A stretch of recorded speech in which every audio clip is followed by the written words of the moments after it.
Late 1980s, Swami Vishnu-devananda talks about the 5 points of yoga and spiritual life. Course. Summer 1989, what were the headquarters.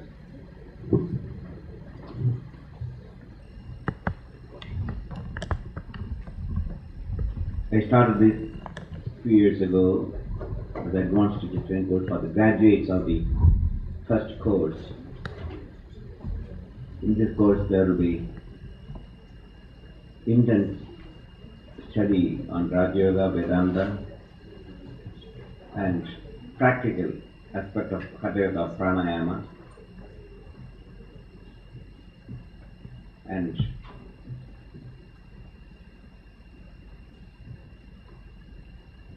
asanas,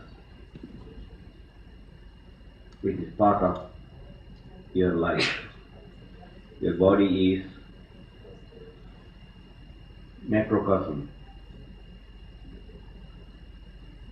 The universe is, my body is microcosm, universe is macrocosm. Hatha Yoga teaches what is happening in the macrocosm is taking place in our body, microcosm. But we can't study the macrocosm, it's too much for our intellect.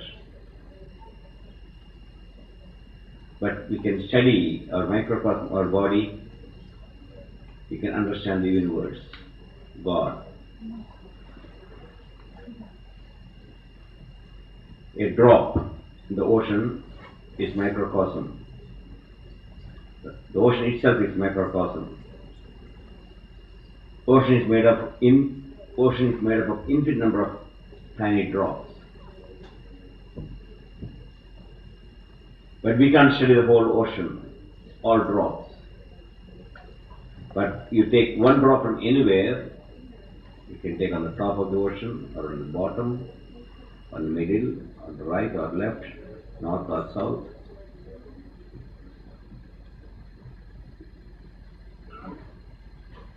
You get a clear picture of what the ocean is made up of.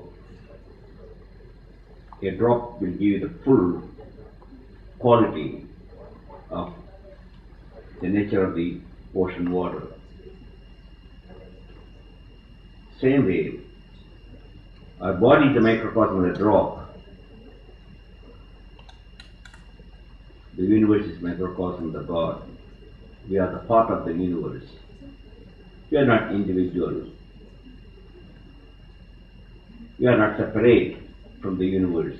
A drop is not separate from the ocean.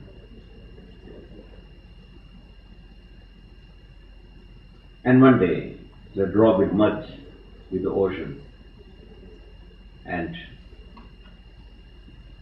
melt with the cosmic ocean. So your individual personality, the ego personality, will merge with the Supreme Brahman, or the cosmic ocean of God, or peace, silence, bliss, ananda, etc.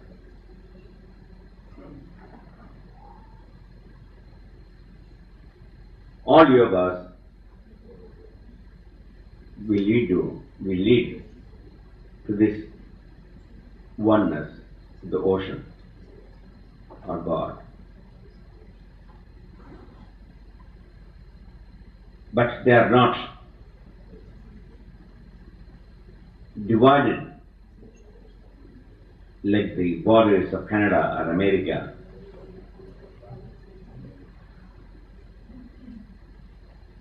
They are one and the same. The purpose is to dissolve the ego in the universe, or God, or Supreme Ego, or God.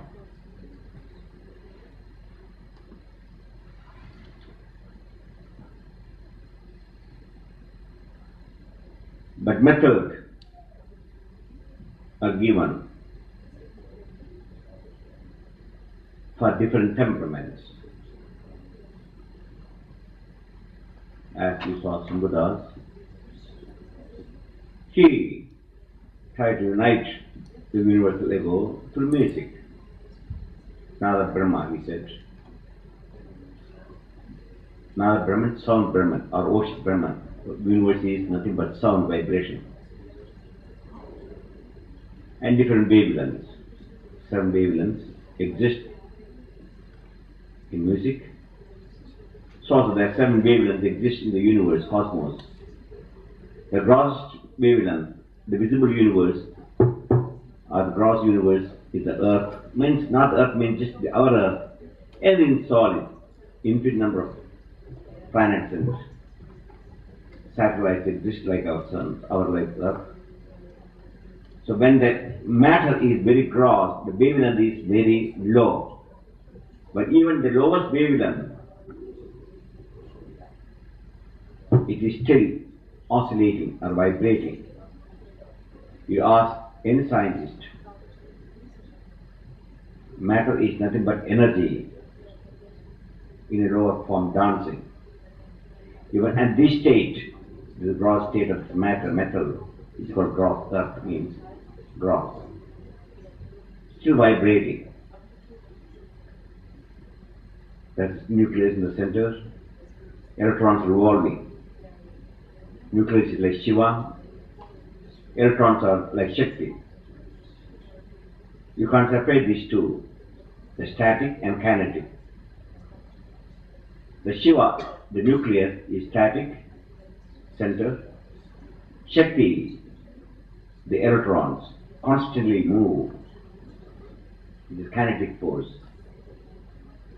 So, we are also like the universe, or like an atom. Our solar system. The sun is the nucleus. All the planets revolving around. They are Shakti. So there are infinite number of suns in this galaxy, in our own galaxy, 60 billion suns, with at least 10 times more than number of planets revolving around. That means 660 billion, that means 600 billion satellites exist in our own Milky Way galaxy.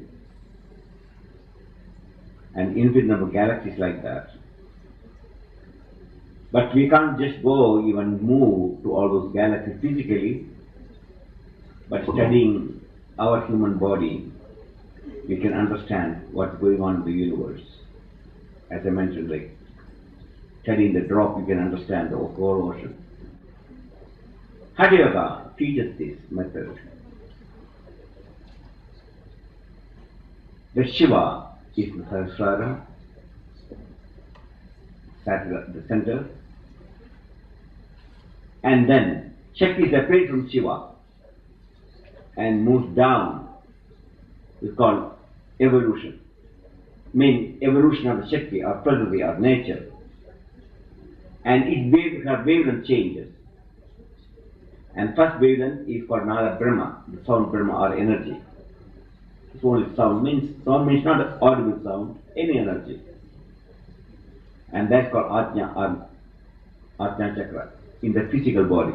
The cosmos it is called the Nada Brahma or universal sound. Then her wavelength further is changed, brought down into lower wavelength. It's called Vishuddha Chakra or Akasha or ether.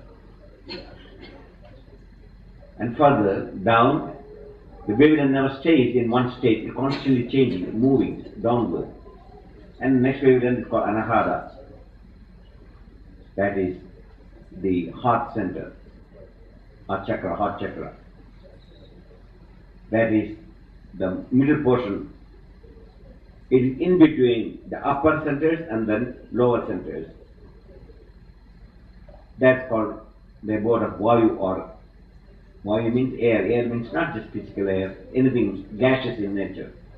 Wavelengths are different.